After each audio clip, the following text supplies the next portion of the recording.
이선재 변호사님과 함께 파산에 관해서 말씀 나눠보도록 하겠습니다. 변호사님, 안녕하십니까? 예, 안녕하세요. 저는 김철준 변호사 사무실의 이선재 변호사입니다. 네, 비 오는 길에 잘 오셨습니까? 오시는데 불편 없으셨어요? 예, 간만에 비가 내리는 것 같긴 한데 별다른 문제는 없었고요. 네. 오늘도 역시 한인분들이 제일 어려워하는 부분이라고 생각이 드는데요. 경제적으로 사실 어렵다라고 합니다. 그래서 오늘 파산법 전문 변호사인 이선재 변호사님 모시고요. 어떻게 하면 우리 채무로부터 좀 후리해질 수 있을까? 보다 나은 경제 생활을 할 수 있을까에 대한 조언을 얻어보도록 하겠습니다. 우선 파산이라고 하면 여러 변호사님들 말씀하십니다. 이 한인들이 가지고 있는 선입견 때문에요. 아직까지 파산을 고려하거나 또 생각하시는 분들이 굉장히 많은설이고 있는 것 같아요. 그렇죠. 어떠세요?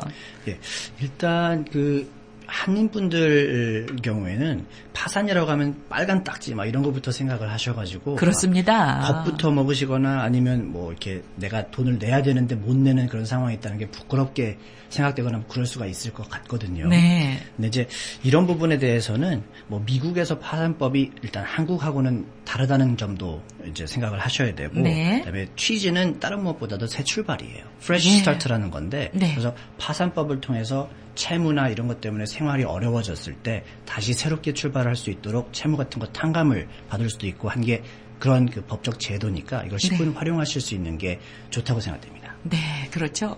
법적으로 사실 채무자들을 보호하기 위한 법, 그러니까 이 법을 잘 이용하고 또 이 법 안에 있으면 이 법을 통해서 충분히 나의 어떤 프로텍션을 가질 수 있는 제도라고 그렇게 말씀하고 계실 것 같습니다. 네. 그런데 대부분의 이렇게 파산을 생각하고 또 어떤 파산 지경에 있는 분들까지도요. 이 파산이라고 하는 것 자체에 대한 물론 인식도 있지만 어떤 법적인 내용 면에서 오해를 가지고 있는 분들도 있으신 것 같아요. 그렇죠. 나는 재산도 없는데 이게 파산이 가능할까라고 하는 거 이런 경우 어떻습니까? 저희 사무실에 이제 문의 주시는 분들이 대부분 나는 지금 가진 게 아무것도 없고 그래서 파산을 해도 되는지 아니면 무슨 내가 기업이 있는데 기업만 파산할 수 있는지 여러 가지 이제 질문들을 주로 하시거든요. 네. 근데 이제 그게 한편으로는 인터넷에서 아니면 친구 통해서 어디서 들으신 내용을 가지고 이제 파산에 대해서 생각을 하실 수도 있을 것 같은데 그보다는 아무래도 이제 법적 조치랑 절차랑 이런 거에 대해서 아는 변호사들 통해서 파산이 뭐고 내가 그걸 통해서 얻을 수 있는 것 아니면 해결될 수 있는 부분들 이런 부분들을 알고 진행을 하시는 게 제 생각에는 저희하고 상담을 하신다고 해서 바로 파산을 하셔야 되는 것도 아니고 아니면 저희가 상황에 맞게 파산이 좋은 게 아니면 파산하라고 추천드리지도 않거든요. 그래서 내가 할 수 있는 게 뭔지를 알아보는 차원에서 파산을 좀 더 올바르게 이해하시는 게 필요할 것 같습니다. 네, 그렇군요. 더군다나 이제 개인 파산이라고 하는 것이 있고 또 기업 파산이라고 하는 것이 있습니다. 그러면 내가 경제적인 어떤 채무가 굉장히 개인적으로 많이 있는데 더군다나 또 이렇게 비즈니스를 가지고 있습니다. 이럴 경우에 어떤 경우에 개인 파산이 가능하고 어떤 경우에 비즈니스 파산이 가능한지요? 개인 파산 아니면 기업 파산 이런 게 이제 파산법의 챕터들을 통해서 이제 챕터 7 파산이라든지 챕터 11, 챕터 13 여러 가지 종류들이 있는데 상황에 맞게 어떤 파산을 해야 되는지는 저희가 이제 상담을 통해서 어느 게 제일 좋겠다고 말씀을 드릴 수 있지만 가장 큰 차이라면 기업이 이제 개인은 아니고 사람이 아니고 이제 기업체인데 그 기업체를 파산을 한다고 해서 그 기업체의 채무가 만약에 퍼스널 개런티라든지 그런 걸 통해서 개인한테 오게 되면 기업을 파산을 하는 게 크게 의미가 없을 수도 있어요. 그렇겠네요. 예를 들어서 간단한 예를 들자면 세탁소 같은 거를 하는 분들이 리스를 받을 때 개인 이름 말고 이제 코퍼레이션 셋업을 한 다음에 그걸로 리스를 받으시면 리스에 대한 책임이 코퍼레이션에 있는 건 맞는데 그렇다고 그냥 기업만 파산을 하게 되면 보통 그런 리스에 개인 책임, 퍼스널 개런티 같은 게 있기 때문에 파산을 해도 개인적으로 계속 돈을 내야 되고 이런 상황이 있다면 그럴 때는 사실 기업 파산보다는 개인 파산으로 내 책임을 없애는 게 가장 중요한 거죠. 네, 그렇군요. 요즘 들어 코로나로 인하여 너도 나도 힘들다라고 합니다. 개인적으로는 또 실업 상태에 있고요. 또 비즈니스 파산할 것인가, 클로즈 할 것인가, 이렇게도 저렇게도 못하는 그런 경우들이 있는데 요즘 변호사님 사무실에 아주 문의 전화가 많다든지 아니면 오시는 클라이언트들은 주로 어떤 문제를 가지고 많이 방문을 하시나요? 아무래도 직접적으로 영향을 받는 게 예를 들어서 세탁소를 또 예를 들자면 사실 오늘 이거 방송한다고 제가 양복을 입었지만 양복 안 입은 지 좀 됐거든요. 멋지십니다. 사실 법원 갈 때는 이렇게 차려입고 하는데 이제는 뭐 밖에 통행을 하는 것도 뭐 옛날처럼 쉽지도 않고 그다음에 뭐 세탁소뿐만 아니라 뭐 레스토랑이나 여러 가지 비즈니스들이 어렵긴 마찬가지라서 그런 그 비즈니스, 스몰 비즈니스 가진 한국 분들 많이 계시거든요. 그런 분들이 이제 많이 문의를 하시는데 가장 직접적으로 연결되는 문제들이 이제 렌트 같은 거죠. 네, 그렇죠. 그래서 이제 렌트 때문에 오신다고 하면 물론 파산도 방법이긴 한데 파산 외에도 다른 방법들이 뭐가 있는지 알아봐 드리거든요.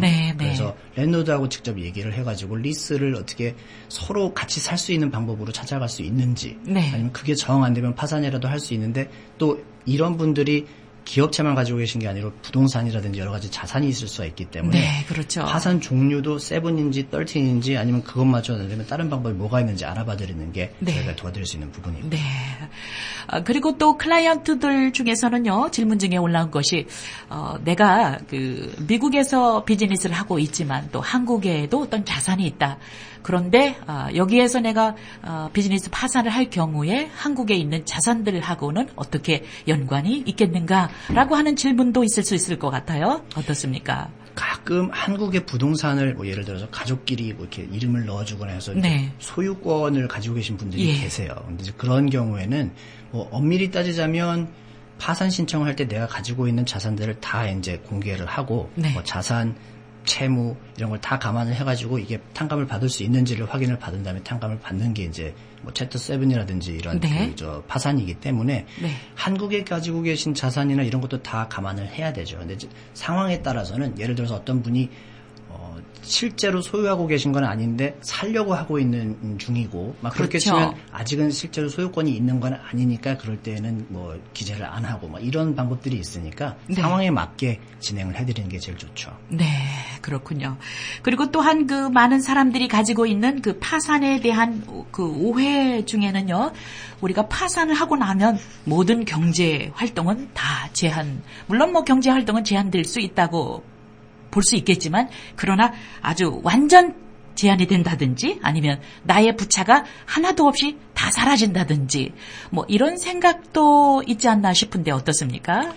파산을 고려하시는 분들 중에 가장 뭐 좀 염려하시는 부분들이 내가 파산을 하게 되면 뭐 은행 계좌를 닫아야 되는지 아니면 지금 쓰고 있는 크레딧 카드를 잃어버려야만 하는지 뭐 이런 걸 걱정하실 수가 있거든요. 근데 이제 파산이라는 게 내가 가지고 있는 자산 아니면 지금 들어오는 수입 이런 걸 가지고 지금 가지고 있는 부채를 감당할 수 없으니까 파산법을 통해서 이거를 탕감 받을 수 있는 부분들을 탕감을 받고 새 출발을 하는 게 취지인 만큼 경제활동의 제한이라는 게 사실 파산을 안 하시면 그거 계속 부채를 가지고 뭐 미니멈 페이먼트만 크레딧 카드 하더라도 이게 나아질 수 없는 그런 악순환이 계시기 때문에 그런 경제활동 제한이라는 게 딱히 뭐 구체적으로 뭐 있다라기보다 뭐 아무래도 뭐 파산 신청했다는 기록이 남는 것도 고려사항이고 하지만 차 안으로서는 다른 방법이 없으니까 이런 게 어떻게 보면 최후의 수단으로 생각하실 수가 있죠. 근데 이제 그거에 맞게 또 이제 최후의 수단이라는 생각으로 정 안 되면 그때 가서 파산을 고려하시는 분들도 계신데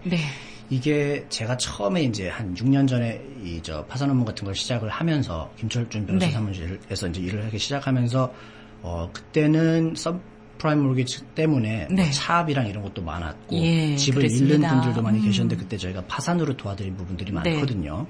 그러면 이제 저희가 도와드리는 취지에서 경제 활동이 어려워지는 것보다 새 출발을 위해서 다시 이제 집도 지키고 할 수 있는 부분에서 저희가 도와드리기 때문에 경제 활동 제한에 대해서 구체적인 뭐 이렇게 하시면 하실 수가 없는 부분이 생기고 이런 것보다는 전체적인 상황을 봤을 때 내가 다시 새 출발을 할 수 있도록 도와드리는 게 파산이라고 생각이 되고요. 그다음에 또 다른 부분 여쭤보신 게 부채가 사라진다고 말씀을 하셨는데 사라진다는 거는 사실은 부채는 여전히 남아 있어요. 그래서 예를 들어서 집에 뭐 저지먼트가 뭐 10만 불짜리가 붙어 있으면 파산해서 그게 없어진다기보다 그 부채에 대한 개인 책임이 없어지는 거라서 여전히 차압도 가능하고 한데 물론 그런 상황에서도 상황에 따라서 그런 채무도 없앨 수 있는 게 파산법이라 네. 사실은 상황을 따져보고 여기서 내가 얻을 수 있는 게 뭔지 이런 것부터 알아보시는 게 좋을 것 같아요. 그렇군요. 그러니까 채무가 사라진다라고 하는 것보다 그 채무에 대한 어떤 책임이 사라질 수 있다. 그렇죠. 네, 그렇군요. 네, 여러분은 지금 생활상담 이선재 파산 전문 변호사님과 함께하고 있습니다. 20년의 풍부한 경험을 가진 파산법 전문 변호사죠. 2,500여 건의 파산 또 회생 채무조정 케이스를 성공적으로 해결하고 있습니다. 차업방어, 이혼, 부동산 매매, 이민 같은 또 중요한 일들에도 법률적 전문가로서 명쾌한 조언과 또 실질적인 도움을 드리고 있습니다. 오피스는 163-10 노던 블러바드 201호 프로싱에도 있고요. 브루클린 오피스도 있네요. 50 코트 스트리트 708호 브루클린 지역도 커버하고 있습니다. 전화번호는 718-539-1100 718-539-1100번. 네.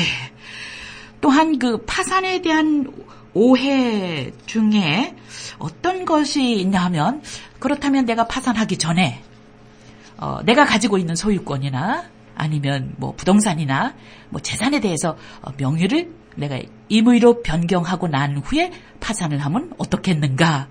뭐 이런 생각도 대다수가 있는 것 같습니다. 어떠세요? 위험한 생각?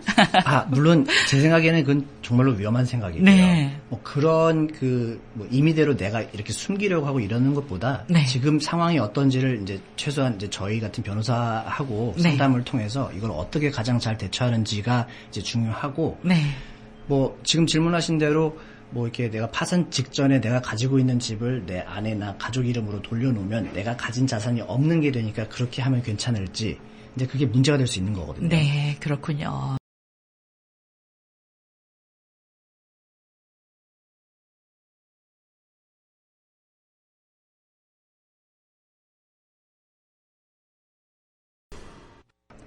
생활상담 돌아왔습니다. 20여 년의 풍부한 경험을 가진 파산법 전문 변호사 김철준 변호사님과 함께 일하고 계시는 이선재 변호사님과 함께 파산에 관해서 말씀을 나누고 있습니다. 네, 우리 명의 변경에 관해서 말씀을 하다가 광고 듣고 다시 돌아왔습니다. 네.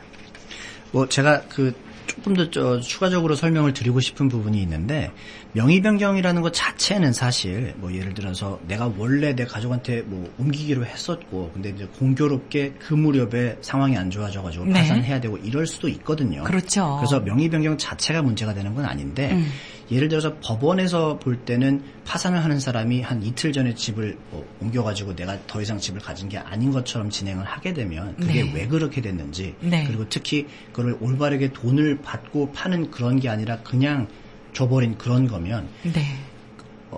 법원 입장에서는 그 채권자의 권리들도 이제 보장을 해줘야 되거든요. 네. 그래서 그런 의미에서 그런 집 같은 큰 자산을 옮기는 것 자체가 문제된다고 말씀을 드린 거였지만 사실 그래야 되는 상황이었으면 왜 그래야 했었는지를 설명하면 그것도 이제 방법이고요. 네. 그리고 그거하고 추가적으로 이제 이 파산을 신청을 할 때 자산이 없어야 되는 건 아니에요. 있는 분들도 네. 챕터 7이나 아니면 챕터 13 같은 걸로 이제 파산의 보호를 받으실 수가 있는데 네. 이 명의 변경을 뭐 집이 됐든 아니면 부동산이나 사업체 같은 뭐 비즈니스가 됐든 옮기게 되면 그걸 언제 옮겼는지를 파산 법원에서 검토를 해볼 수가 있거든요. 네. 그래서 한 6년 정도 이내에 이런 기록들이 이런 큰 돈을 누구한테 왜 줬고 이런 거를 알고자 할 수 있으니까 네. 그런 걸 임의대로 하신 다음에 파산을 고려하시게 되면 문제가 생길 수 있는 부분이 네. 그러면 그걸 다시 돌려놔라. 뭐 아내한테 줬던 네. 집을 다시 네 이름으로 옮겨놓고 네. 그다음에 채권자들의 이제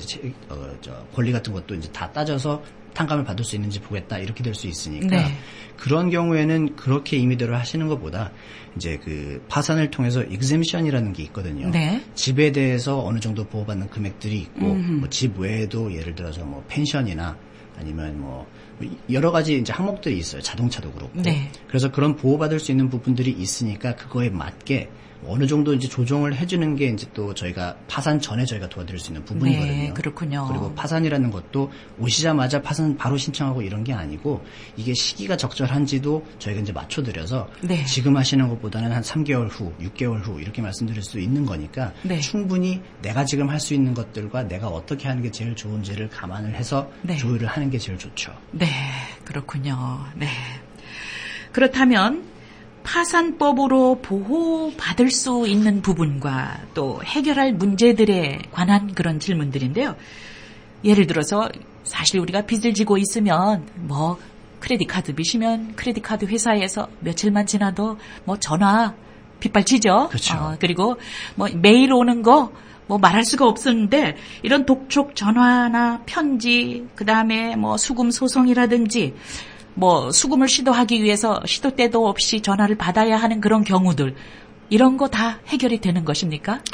네, 일단 파산을 신청을 하시게 되면 네. 가장 먼저 이제 효력이 생기는 게 오토매틱 스테이라는 거거든요. 네. 이제 뭐 한국말로 표현하자면 자동 정지 명령인데 네. 이게 뭐냐면 파산을 신청을 했을 때 내가 그 파산 신청하는 날을 기점으로 가지고 있는 자산, 뭐 수입, 채무 이런 거를 다 이제 파산 법원에 이제 신청서를 통해서 알리게 되는데 네. 그 이후에 계속 이런 채권자들이 돈을 받게 되고 하면 내 자산도 변경이 생기고 그렇죠. 채권자들의 의무들도 변경되니까 일단 다 멈추는 게 이 자동정지 명령의 취지예요. 네. 그래서 이제 이거를 활용하게 되는 부분들이 뭐가 있었냐면 뭐 차압 같은 게 진행이 됐을 때 예를 들어서 당장 내일이 옥션 날짜고 집이 경매로 팔리게 되더라도 이 자동 정지 명령을 통해서 옥션마저도 다 멈춰놓고 네. 일단은 그러면 우리가 어떻게 이걸 해결을 할 수 있는지 알아보는 게 이제 순서기 때문에 네. 그런 맥락에서 뭐 독촉 전화나 편지나 수금을 하려는 사람들이나 이런 게 다 멈춰져야 되는 게 법적인 거고 그걸 위반하면 안 되는 거죠. 네,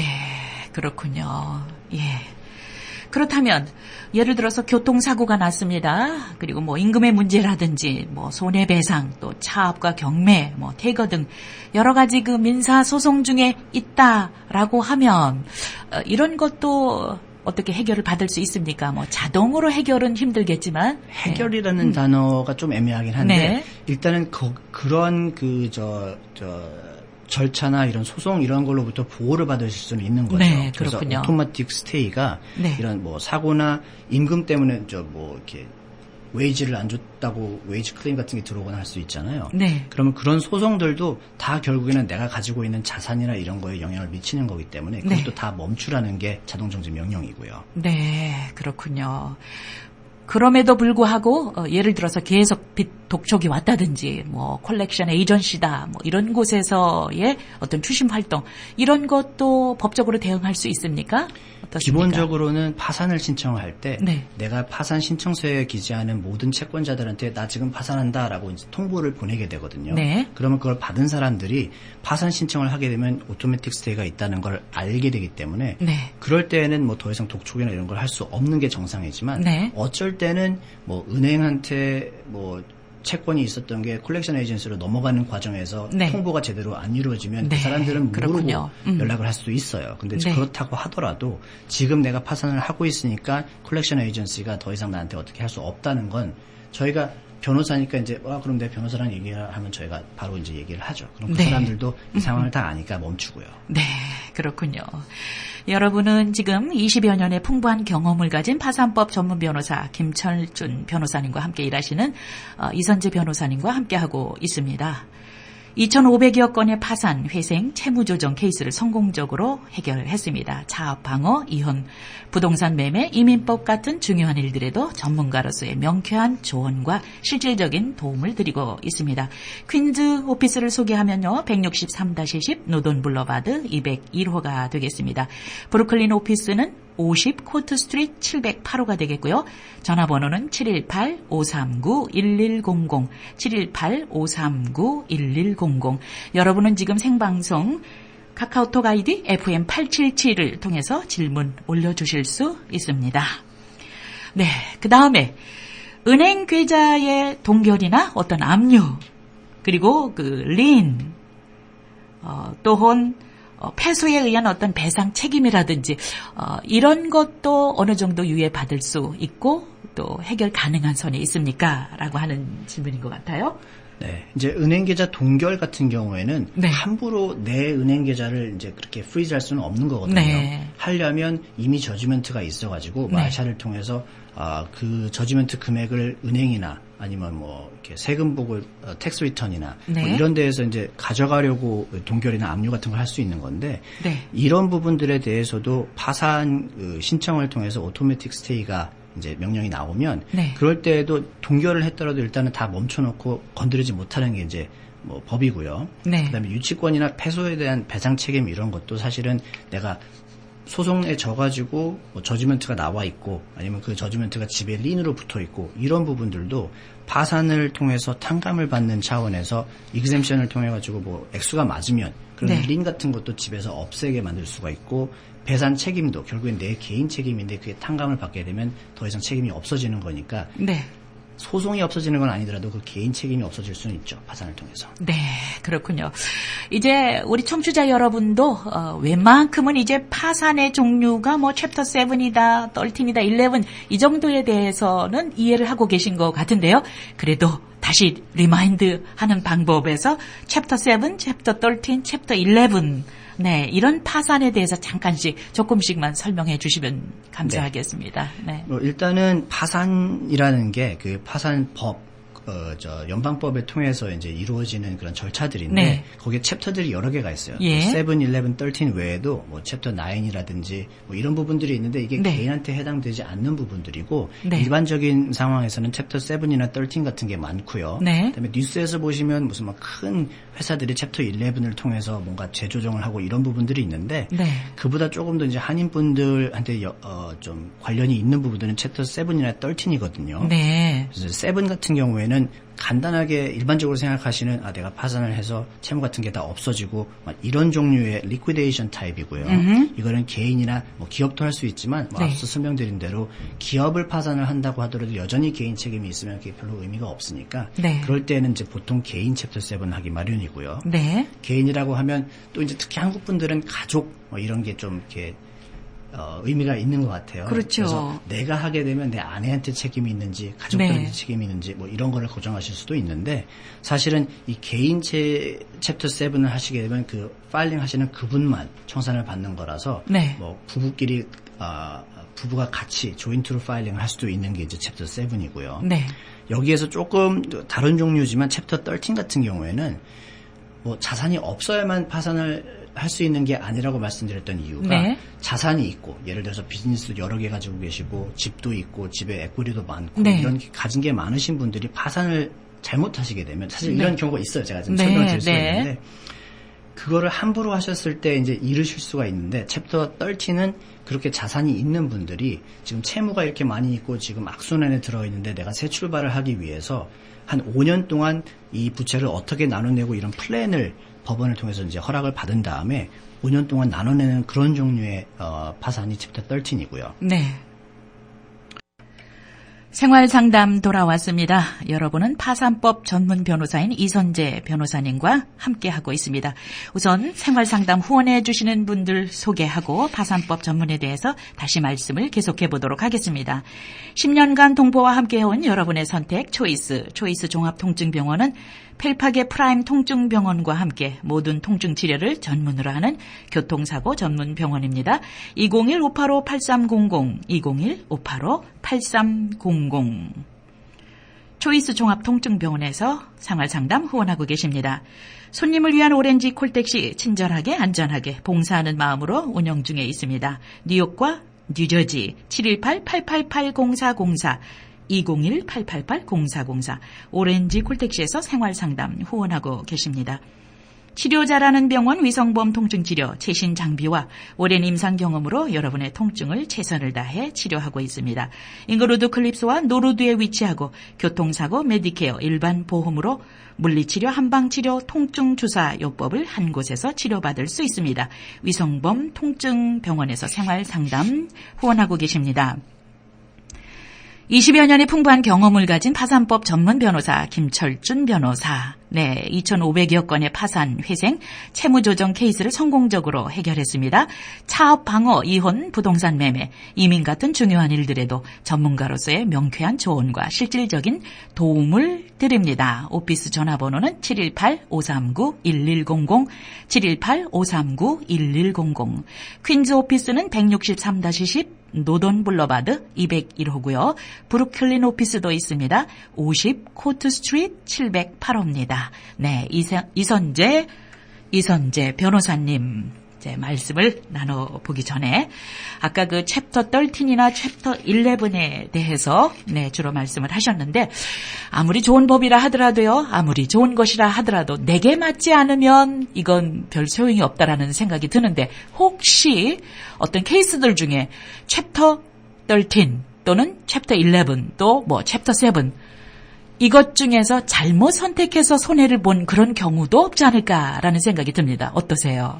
네, 이제 이 파산 업무를 많이 하다 보면 제가 약간은 좀 이게 자부심을 느끼는 그런 부분인데 복잡한 파산이나 이런 상황들이 있을 때 이제 다른 변호사님들도 저희한테 이제 그런 케이스를 주시기도 네. 해요. 그래서 이제 그런 부분에서 좀 자부심도 생기고 하는데 챕터 7 같은 경우에는 이게 내가 신청을 한 다음에 뭐 취소할 수 없는 그런 약간 좀 이렇게 좀 어려운 상황이거든요. 네. 그래서 챕터 7을 해야 되는지 아니면 13을 해야 되는지 아니면 파산 자체를 할 수 있는지 이런 것도 다 검토가 필요한 부분이거든요. 네. 그래서 간략하게 아까 전에 이제 그 챕터 7을 어렵게 된 그 상황에 대해서 제가 설명을 드리자면 이분은 저희 사무실에 이제 상담을 오시기 전에 이제 뭐 개인적으로는 아니면 다른 변호사님 통해서는 이제 파산 신청을 하신 분이었어요. 네. 근데 이제 파산 신청을 하실 때 그 집을 가지고 계셨는데 네. 집에 대한 가치를 뭐 올바르게 기재를 안 했거나 아니면 생각보다 가치가 많았거나 뭐 상황이 어떻게 됐든지 간에 집을 가지고 있는 상태에서 파산 신청을 하셔가지고 내용을 보면 그 몰개지도 있고 익셈션 그 보호받는 금액들이랑 해서 집을 잃을 수 없을 줄 알고 파산을 신청하신 것 같아요. 네. 근데 그렇게 신청을 했을 때 법원이 이 집의 가치가 이보다는 높을 것 같으니까 집 가치를 한번 따져보자 해서 네. 어프레이저를 보냈거든요. 네. 그랬는데 집이 생각보다 가치가 너무 많은 거예요.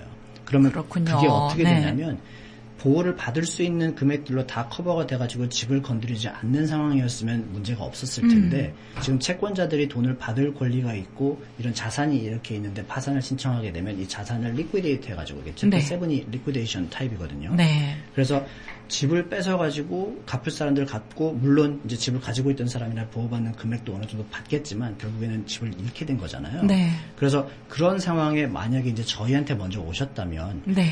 챕터 7을 하실 거면 집에 대한 가치도 좀 더 정확하게 파악을 하는 게 필요하다고 이제 말씀을 드렸을 그렇겠네요. 테고 네. 그래서 미리 알았다면 챕터 7 말고 13이나 다른 방법을 알아봐 드릴 수도 있었겠죠. 네. 이제 그런 상황에서는 이미 신청을 해버린 후에 문제가 커진 후에 오셔가지고 네. 사실은 집을 지킬 수 있느냐 뭐 이렇게 오셨었거든요. 네. 이제 집은 이미 옥션으로 넘어간 상태였고 네.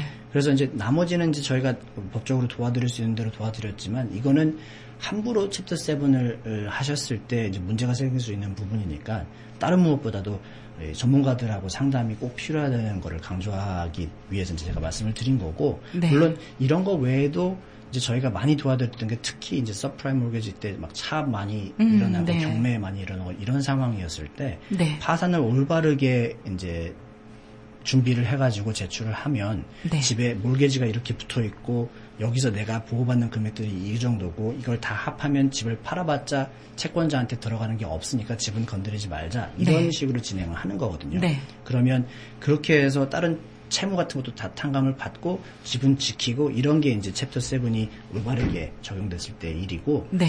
뭐 이런 것도 안 되는 경우면은 챕터 13으로 이제 네. 생각을 해볼 수도 있는 거죠. 많이 부채가 밀려 있는데 이거를 지금 당장 갚을 게 이제 방법이 없는데 네. 나한테 시간만 있다면 네. 이렇게 어느 정도 내고 뭐 조그만 뭐 탕감 같은 걸 받더라도 결국에는 내 자산 이런 거 다 보호를 받을 수 있는 거니까 그럴 네. 때는 그런 식으로 또 이제 저희가 준비를 해드리고요. 네, 그렇군요. 그러니까 챕터 7이든 13이든 준비하는 사실 과정도 굉장히 중요하다는 생각이 드네요. 네. 자신의 상황과 자신의 어떤 그 채무 정도라든지 자신이 변제할 수 있는 능력의 정도, 자신에 맞춘 그 맞춤형 어떤 그 파산을 선택하는 거 그런 과정에서 사실 그래서 전문가들이 필요한 거 아니겠습니까? 네. 뭐 특히 저 차압이나 옥션 이런 게 많았었던 시기에 네. 뭐 저희 어머님 아버님 같은 분들 오셔가지고 네. 막 눈물 보이시면서 아이고, 참. 여태까지 읽어왔던 게 다 이룰 네, 수 있는 그렇죠. 그런 절박한 상황에 네. 저희가 도와드릴 수 있었다는 게 참 이제 저로서는 네. 좀 뿌듯하거든요. 네. 그러면 이제 그런 분들이 어떻게 보호를 받을 수 있는지는 아무래도 뭐 다른 지인이나 아니면 인터넷에서 떠도는 얘기나 이런 네. 것보다 전문가들을 그럼요. 통해서 올바른 정보를 받는 게 가장 중요하죠. 네, 그렇죠. 이게 잠깐 여담이긴 한데요. 그러나 그 현실적으로 부딪힐 문제인 것 같아서 말씀을 드리면 이제 2021년 1월 1일까지는 어쨌든 레노드 커머셜 레노드 테넌트의 모라토리움이 연장은 됐습니다. 네. 유예는 되었는데 그 후에 일어날 수 있는 여러 가지들 사실 좀 미리미리 준비하고 미리미리 좀 방법을 강구해 놔야 되지 않을까라고 하는 그런 생각이 들거든요. 네네. 어떻습니까? 이 코로나 바이러스라는 게 사실 전례 없던 일이거든요. 그렇죠. 그래서 네. 이렇게까지 막 아무데도 못 가고 만나지도 네. 못하고 이런 것뿐만 아니라 뭐 이런 것 때문에 비즈니스도 힘들고 실직하시는 분들도 참 많고요. 네. 그래서 처음에는 어떻게 진행될지 모르는 상황에서는 다들 그럼 파산을 많이 하게 될까 이런 네. 생각들이 있었는데 네. 물론 이제 지금 해결해야 되는 부분들이 있으니까 이제 연락을 주시는 분들도 많지만 뭐 대부분은 랜드로드나 뭐 테넌트나 아니면 여러 채권자 채무자들 전부 다 어떻게 진행되고 뭐 정부에서 어떤 지원이 나오고 이런 거를 다 기다리면서 지금 다들 눈치만 보고 있는 것 같아요. 네, 네. 그래서 이제 이런 상황에서 제가 보기에는 아무래도 뭐 내년에 이렇게 대통령 선거도 끝나고 법적이나 아니면 정부적인 차원에서 어떤 지원들이 새로 온다거나 뭐 이런 네. 것도 이제 다 지켜봐야 할 상황이지만 그 전에 내가 이미 이 비즈니스도 뭐 워낙 안 됐던 비즈니스인데 코로나 바이러스 때문에 완전히 힘들게 됐고 지금 네. 당장 내가 이걸 그만두는 것도 어려운 선택이지만 네. 만약에 앞으로 더 이상 내가 뭐 이렇게 할 수 없는 상황이라는 걸 좀 아신다면 네.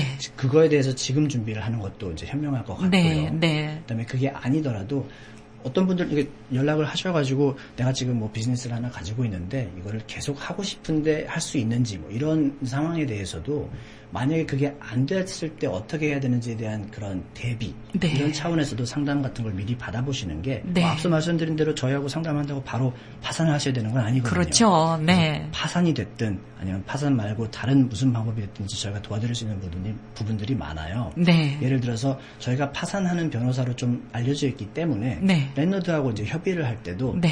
나하고 협의 안 하면 우리 그냥 파산할 거니까 어떻게 네. 좀 서로 같이 살아가는 그렇죠. 방법을 알아보자 그럼요. 이렇게 얘기를 할 수가 있는 거거든요. 네. 그래서 이제 앞으로 어떻게 될까라는 거는 물론 지켜봐야 될 부분이지만 그 어떻게 될지 모르는 거에 대한 걱정보다 네. 그리고 특히 그런 걱정을 혼자만 하시는 것보다 네. 전문가들하고 얘기를 해서 내가 할 수 있는 게 뭔지 네. 그리고 위험한 부분들 아니면 내가 이걸 통해서 어떻게 살아갈 수 있는지 이런 거를 같이 알아보는 게 제 생각엔 저희가 도와드릴 수 있는 부분일 것 같아요. 네. 맞는 것 같습니다. 참 말씀도 잘하시고 예, 오늘 우리 청취자 여러분들 이선재 변호사님을 통해서 많은 것들 잘 배우시고 또 고민거리들이 해결되고 있는 것 같습니다. 이런 질문입니다. 소송을 당했는데 파산으로 해결 가능한지 라고 하는 부분인데 소송을 당했는데 파산으로 해결 가능 이런 게 뭐 사실 뭐 말이 약간 루스한 게 있는데 네. 해결이라는 게 뭐 소송이 아예 없어지는 그런 것보다 네. 파산을 통해서 얻을 수 있는 건 그 소송에 의한 개인 책임을 없앨 수 있는 게 방법이거든요. 네. 근데 이제 말씀드렸듯이 이게 파산이 가용한 방법인지도 이제 알아보셔야 되고 네. 뭐 여러 가지 상황들이 있지만 뭐 간략하게 말씀드리자면 소송 같은 게 들어와도 네. 앞서 말씀드린 뭐 오토매틱 스테이로 일단은 정지시키는 것도 혜택이고 네. 그다음에 상황이 맞다면 그 소송에 대한 책임도 다 탕감을 받으실 수 있으니까 네. 그런 건 어떤 상황인지에 따라서 좀 고려를 해보셔야 되는 거고 전문가들하고 상담이 꼭 필요한 부분이죠. 네, 그렇군요. 그 다음번에 질문이 또 이런 것이 있습니다. 파산 신청을 통해서 보호 가능한 것들이 무엇이 있겠는가라고 하는 것인데 각종 민사 소송이나 아니면 그 절차로부터 보호가 가능한지 또 예를 들어서 교통사고를 낸 책임에 대한 손해배상에 소송이 걸려 있다라고 하면 뭐 이런 문제는 어떻게 될 수 있는 건지 아니면 또 임금 문제로 인한 뭐 소송이나 밀린 모계지 뭐 부동산 차압 소송 뭐 이런 여러 가지가 있을 수 있는데 이런 것들로부터 어떤 보호를 받을 수 있느냐라고 하는 질문인 것 같아요. 너무 포괄적인데 우리 변호사님이 그냥 하시는 부분만 말씀해 주시면 되겠어요. 간략하게 말씀드리자면 그런 모든 부분들에 대해서 보호를 받으실 수가 있죠. 네. 물론 이제 그런 보호를 받을 수 있는 상황이라는 게 더 중요하지만 파산법으로 그런 게 이제 보호를 받으실 수 있는 부분들이고, 그다음에 제가 지금 언뜻 생각한 거지만 요즘 뭐 에빅션이나 아니면 그 포클로저 차압이나 이런 거에 대해서 모라토리움 때문에 어느 정도는 다 보호를 받고 있는 상황이에요. 그렇죠. 그 모라토리움이 계속 진행될 수 있을지도 모르고 사실 이 커머셜 같은 것도 저희가 계속 이제 행정명령이 어떻게 변경되고 있는지를 다 추적을 하고 있거든요. 그러면 거의 뭐 한 달 위주로 계속 연장되고 하고 있는 거니까 뭐 랜드로드도 그렇고 테넌트들도 그렇고 다 앞으로 어떻게 될지 걱정될 수밖에 없거든요. 이게 어느 날 갑자기 멈추면 소송들도 막 들어오기 시작할 거고. 근데 이제 그렇다고 하더라도 그런 상황에서 내가 가지고 있는 자산 뭐 수입 이런 걸 통해서 파산이나 아니면 파산 외에 다른 방법들을 통해서 어떻게 보호를 받을 수 있는지는 상황에 맞게 저희가 이제 좀 준비를 해드릴 수 있고요. 네. 그 다음번 질문인데요. 자동 정지가 되었습니다. 오토매틱 스테이라고 하죠. 소송들이나 절차가 여전히 문제가 될 수 있는지. 그러니까 오토매틱 스테이 중임에도 불구하고 예를 들어서 이런 소송건으로 인하여 이게 복잡한 여러 가지 사건들이 일어날 수 있는지, 내가 계속 법원을 출두해야 된다든지, 계속 변호사를 하여해야 한다든지, 뭐 이런 경우가 있을 수 있는가라고 하는 질문인 것 같습니다. 네, 이 파산법에서 가장 이제 좀 파워풀한 부분이 그런 자동정지 명령이거든요. 근데 자동정지 명령을 받는다고 하더라도 예를 들어서 채권자가 근데 지금 내가 이 사람한테서 받을 수 있는 이 돈은 자동정지 명령을 떠나서 어차피 파산을 해도 없어질 수 없는 종류의 부채다. 예를 들어서 사기로 나한테 돈을 받아갔다거나 아니면 뭐 예를 들어서 파산 신청을 할 작정을 하고 막 돈을 써가지고 부채를 많이 올린 다음에 파산을 했다거나 뭐 이런 그 근거들로 파산법원에다가 자동정지 명령을 해제를 요청할 수가 있어요. 네, 그리고 뿐만 그렇군요. 아니라 그런 사람들은 파산을 신청을 했는데도 불구하고 이건 내가 탕감을 그냥 받을 수 없는 그런 위치에서 소송을 들어올 수가 있거든요. 파산법원 안에서. 그럼 이제 그런 부분들도 다 이제 고려를 해야 되는데 이 다른 무엇보다도 이제 준비를 하는 게 가장 중요하다고 생각이 되는 게 만약에 그런 위험들이 있으면 저희가 미리 그런 걸 어떻게 조치를 취하거나 아니면 그런 위험이 너무 크다고 생각됐을 때는 아예 이런 파산 말고 다른 방법으로 이제 강구를 해드릴 수가 있는 거죠. 네, 그렇군요. 우리 그 오프닝에서도 잠깐 말씀을 나눴었는데 가진 게 아무것도 없으면 파산이 가능하냐라고 하는 건데 리마인드 시키는 면에서 아무것도 없다. 그런데도 파산이 가능한가? 아무것도 없다라는 게 참 애매한 부분이에요. 어떤 분들은 그냥 내가 지금 뭐 은행에 돈이 없는 걸로 아무것도 없다고 생각하실 수가 있는데 그런 분들이 뭐 저희 오피스 오실 때 차를 타고 오셨으면 그 차도 사실은 자산이고요. 그다음에 집은 집이니까 빼고 막 이렇게 생각하실 수도 있고 어떤 경우에는 개인 파산 말고 내 기업이 지금 문제니까 기업만 파산을 하자 이렇게 생각을 하실 수도 있는데 그거는 파산법에 대한 오해 때문에 그렇게 생각을 하실 수가 있는 거라서 가진 게 없는 게 중요한 건 아니에요. 가진 게 없는 것보다도 내가 가지고 있는 몇 가지 그리고 내가 지금 부채가 어떻게 형성이 되어 있고 이런 걸 다 파악을 해야 파산을 할 수 있고 없고를 말씀드릴 수 있는 거니까 가진 게 없다는 게 중요한 건 아니고요. 그리고 가진 게 있는 분이라고 하더라도 챕터 7 외에 13이나 다른 방법들도 있으니까 있고 없고를 떠나서 지금 내 상황에서 뭘 할 수 있는지는 아무래도 전문가 조언이 필요한 부분이죠. 네, 그렇군요. 좀 전에도 말씀드렸지만 그 명의 이전에 관한 부분이거든요.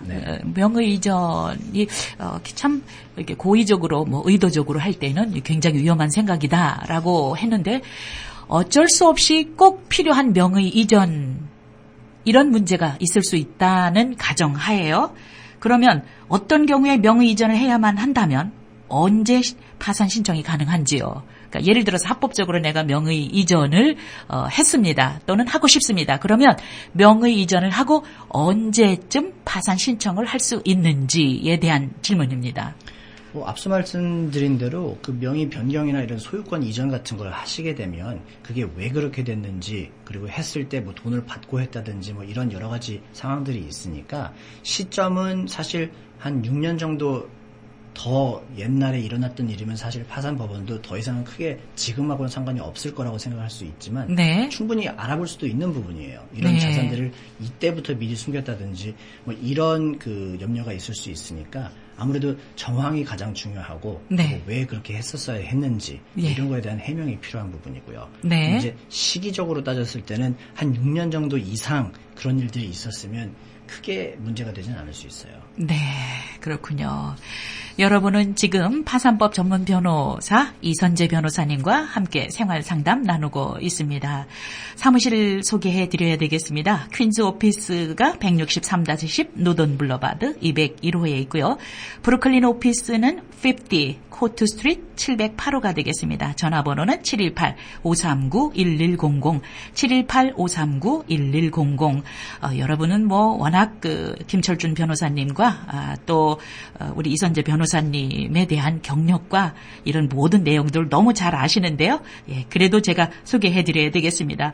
20여 년의 풍부한 경험을 가진 파산법 전문 변호사님들이십니다. 2,500여 건의 파산, 회생, 채무조정 케이스를 성공적으로 해결했고요.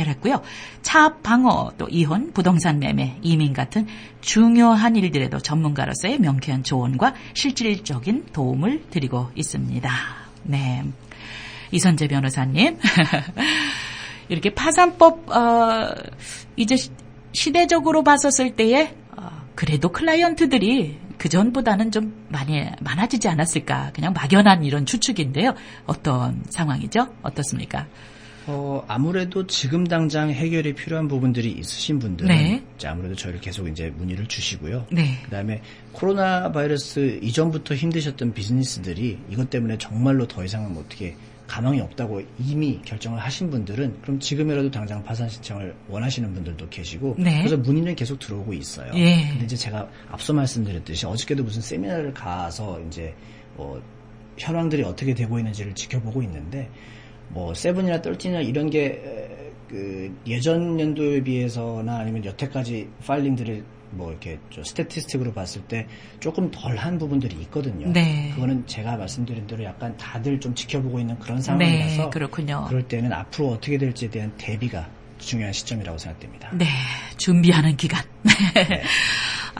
또 한 번의 질문이 있습니다. 가족이나 지인에게서 혹시 개인적으로 빌린 돈만큼은 이것을 갖고 파산 신청하는 것은 괜찮은지, 이게 일륜적으로도 봤었을 때 우리 한국 분들은 그렇죠. 가족이나 가까운 분들에게서 빌린 돈만큼은 어떻게든지 그냥 먼저 갚아주고 싶은 그런 정서잖아요. 네네. 이럴 경우도 굉장히 많이 있을 것 같은 생각이 듭니다. 네, 저희가 파산 업무를 도와드리는 게 꼭 한국 분들뿐만 아니라 이제 미국 분들도 다 도와드리고 하는데 네. 이런 가족끼리 돈 빌린 거를 최소한 가족한테는 갖고 싶고 이런 게 한국 분들이 조금 더 네. 가족적인 정서가 그렇죠. 강한 네. 것 같아요. 근데 이제 그런 걸 떠나서 파산법에서 가족이 뭐 내 어머님이 됐든 아니면 내 친척이 됐든 친구가 됐든 다 채권자로서 동등하거든요. 네. 그 채권자로서의 권리라는 게 가족이라는 거에 영향을 받는 게 아니기 때문에 네. 그냥 가족한테만 미리 돈을 갚는다는 건 다른 채권자들의 그 권리를 그렇죠. 해하는 거기 그렇습니다. 때문에 네. 법원에서는 그걸 그렇게 이제 인정을 해주진 않고요. 네. 대신에 꼭 내가 이 사람한테는 갖고 싶은 그런 게 있다면 파산 신청서에서 그 내용을 제해가지고 그 사람한테는 내가 계속 갚도록 하는 것도 방법인데 그거는 이제 상황에 따라서 그렇게 원하시면 하시는 거고 네. 어차피 갚으실 거면 사실 파산으로 이제 정리를 한 다음에 채무가 없는데도 불구하고 갚으실 수는 있는 거거든요. 근데 이제 네. 그런 건 관계상 또 이제 그런 거 네. 감안을 해야 되니까 이런 부분에 있어서는 한국적인 정서를 이해하는 변호사들이 필요한 것 같고 네. 저희가 도와드릴 수 있는 부분이라고 생각됩니다. 네. 그리고 또 한 번의 질문인데, 예를 들어서 교통사고, 네, 그 상해 보험이 나올 가능성이 있다든지요. 그리고 본인이 만들어 놓은 어떤 은퇴 자금이라든지, 아니면 정부로부터 받을 수 있는 어떤 혜택의 연금이 있다. 이런 경우에 파산을 하면 없어지는지 어쩌는지에 대한 것도 꽤 많은 질문으로 다뤄지고 있는 것 같습니다. 네, 그 부분에 대해서 이제 간략하게 설명을 드리자면 연금 같은 부분에는 앞서 말씀드린 exemption이라는 보호 항목 중에 이제 포함이 되어 있는 거라서 거기에 대해서는 파산을 하셔도 보호를 받을 수가 있고요. 그다음에 이제 사고로 내가 무슨 손해배상을 받을 수 있다는 게 아까 전에 가진 게 없는데 파산을 해도 되는지 이런 분들을 생각을 했을 때 내가 사고를 당해가지고 수술도 하고 몇만 불 정도 받을 돈이 있는데 그게 지금 내 수중에 안 들어와 있고 아직도 합의 중에 있으니까 받을 권리는 있는데 그게 내 수중에 없는 그런 상황이라고 하더라도 결국에는 그런 돈을 받을 수 있는 거기 때문에 그것도 자산으로 간주를 해요. 그래서 이제 그런 부분들도 어느 정도 금액까지는 보호를 받을 수가 있거든요. 그래서 그런 것도 다 이제 전체적인 검토가 필요하고 준비가 필요한 부분이죠.